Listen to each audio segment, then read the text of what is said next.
Le cinéma d'horreur se porte bien, d'excellents résultats au box-office, côtoient des propositions originales et globalement bien accueillies par la critique.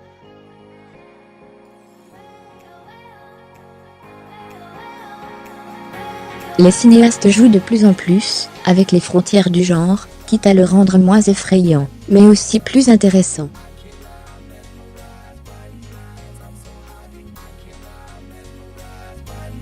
Le clown de ça, la poupée d'Annabelle ou même, pourquoi pas la belle-mère hypnothérapeute, et raciste de Get Out.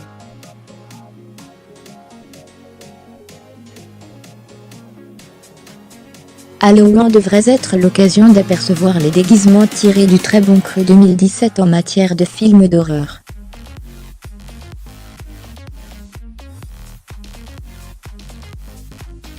Car même s'il reste encore 60 jours et quelques sorties de poids, à Ghost Story par exemple, avant de faire un point définitif, 2017 a d'ores et déjà affolé les compteurs du box-office et marqué un véritable tournant pour ce genre si particulier.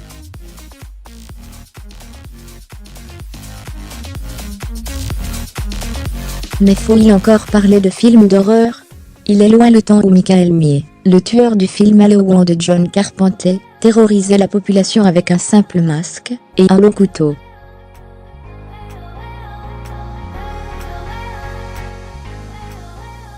Le terme horreur semble désormais plus inapproprié que jamais, et surtout beaucoup trop restreint.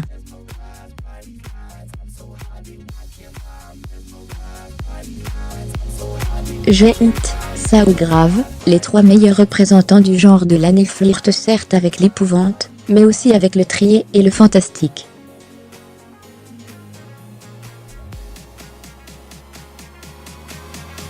Résultat, le film d'horreur ne fait plus peur. C'est probablement pour ça qu'il plaît davantage et gagne en efficacité.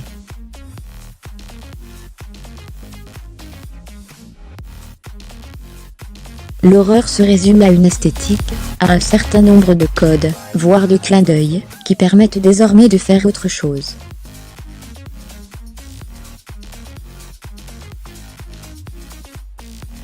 C'est l'idée que défendait par exemple en juillet, un long article du Guardian, pour qui nous étions passés dans l'ère de la post-horreur.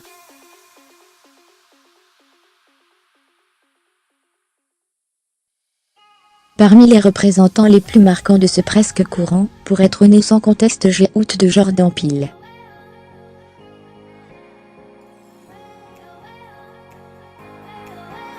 Cette petite production n'est pas vraiment sortie de nulle part, elle est produite par Blumhouse, qui surfe sur le succès des Paranormal Activity.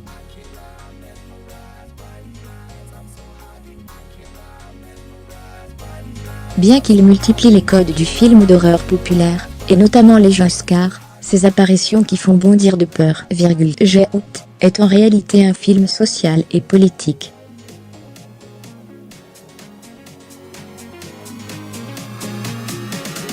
Un jeune Afro-Américain en week-end chez sa belle famille se retrouve la proie d'horribles racistes.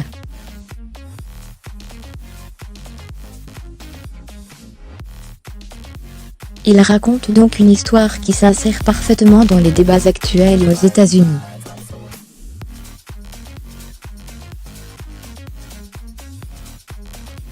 Le long-métrage revient en cela aux racines du film d'horreur, genre par essence subversif, et donc terrain de jeu et d'expression pour les auteurs, à l'instar d'un George Romero, ou d'un Lucio Fulci.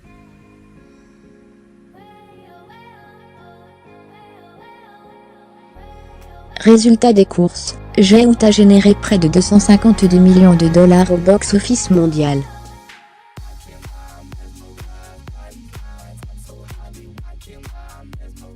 Côté recettes, la palme revient, de loin, à sa nouvelle adaptation du roman de Stephen King, dans lequel le clown Pennywise terrorise des adolescents.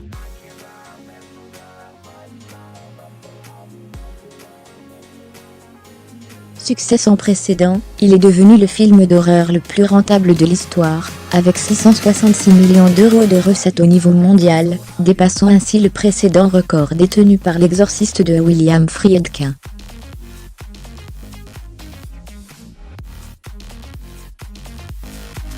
Les facéties du clown ont pourtant interloqué une partie de la presse, étonnée de ne pas vraiment avoir peur.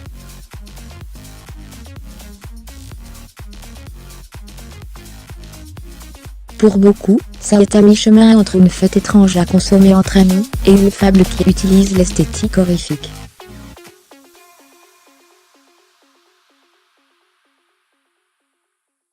Dans un type beaucoup plus dérangeant, Grave, dirigé par Julia Ducournau, n'a pas eu beaucoup à faire pour taire ceux qui pensaient que sa seule qualité était d'être produit par Julie Gaillet.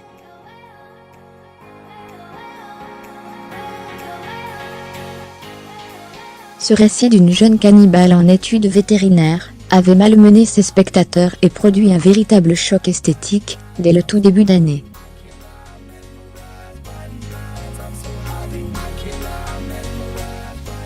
Grâce à son style réaliste, la crudité de ce récit adolescent n'en est que plus saisissante, et la descente aux enfers de Justine interprétée par Garance Marillier est un délice.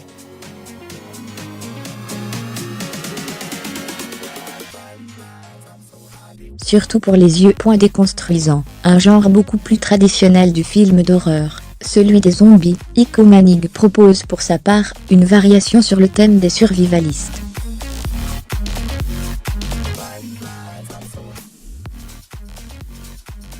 Comme dans Grave, c'est le réalisme et la familiarité des scènes non horrifiques qui renforcent la puissance du propos et des pics de violence.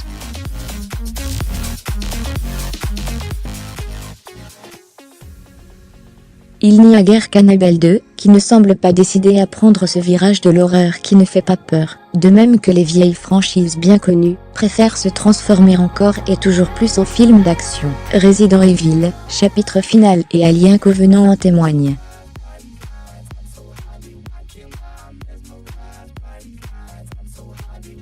Cela ne les a d'ailleurs pas empêchés d'être de vraies réussites au box-office, comptez près de 300 millions de dollars dans le monde pour chacun d'entre eux.